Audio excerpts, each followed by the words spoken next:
an indication that she was supporting what I was saying is only that at the point she stood to speak, she lost control and only imagined about condoms and things that we actually do not do in Kisii, Honorable Speaker.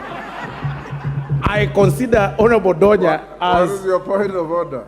My point of order, Honorable Speaker, is that she is using my name to make a statement, which is wrong. I support the finance bill. We are not going to vote secretly. It is public, and Kisii County is supporting the finance bill, the entire Kisii County. Donya, finish up. Thank you again, and Honorable Osoro. You have 30 seconds.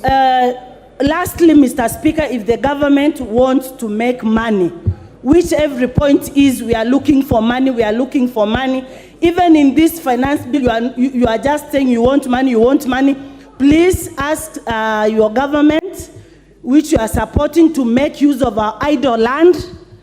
They make more factories, so like Mumias is dying, Stony Sugar is dying. That is where we find employment, not building houses. In fact, you are advocating for divorce because if a teacher, you are assuming Donya is a teacher. My husband is a teacher. I contribute house taxes.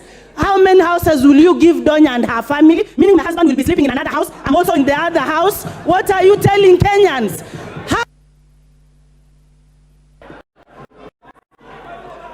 Thank you.